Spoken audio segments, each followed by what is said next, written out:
बघा, हे आत्ताचं जे मॉल आहे हे साधारणतः 200 करोड रुपयाचं मॉल आहे आणि स्वतः MMRDकडे मी माहिती मागवली तर कुठल्या प्रकारची परवानगी आहे किंवा नाही, त्याबाबत MMRDने स्पष्ट मला माहिती दिली की ह्या जागेवर ॲक्च्युली आरक्षण आहे.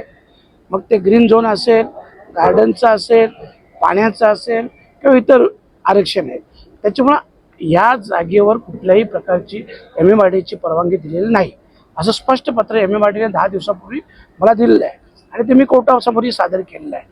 आणि एवढं मोठं बांधकाम होत असताना आपल्या माहितीसाठी सांगतो की याच्या अगोदर त्यांनी जे साधारणतः 1 करोड फूटच्या आसपास ग्राउंड+1, ग्राउंड+2 किंवा PV शेड असतील, या पूर्ण बांधकामाची कुठल्याही प्रकारची परवानगी नाही. माननीय न्यायालयाने हायकोर्टातून 3 वेळा आदेश दिलेले आहेत ते तोडायचे. MMRDने आदेश दिलेले आहेत, परंतु कुठल्याही प्रकारची त्यांच्यावर तोडायची कारवाई होत नाही. आणि त्याही पलीकडे जाऊन सांगतो की स्पेशली महाराष्ट्र शासनाची गुरुचरण 23 एकरच्या वर जागा ही यांनी हडप करून त्याच्यावर पण बांधकाम केलेलं आहे. तर ह्या सगळ्या गोष्टी असताना देखील त्यांना काही अधिकारी किंवा काही राजकीय नेते, शेवटी राजकीय नेत्यांशिवाय आणि अधिकाऱ्यांनी पाठराखण केल्याशिवाय अशा प्रकारचे विषय होऊ शकत नाही. नाही तर गेल्या 6 वर्षापासून 3 वेळा हायकोर्ट आदेश देतो.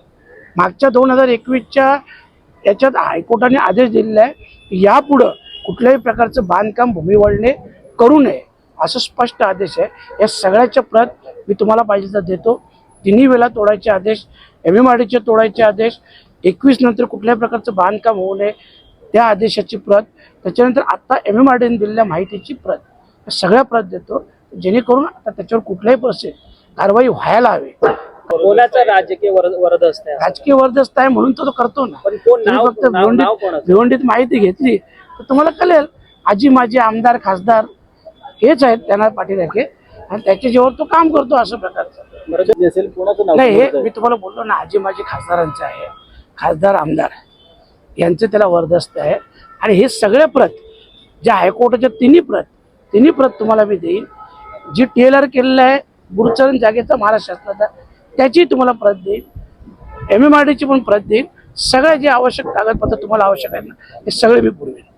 नाव नाही घेत आहेत कोणी केलंय, कारण की तुम्ही सातत्यानं या सगळ्या संदर्भात आजी माझी खासदार आमदार बोललो तर तुम्ही समजून घ्यायचं. नाव विद्यमान कोणीच नाही.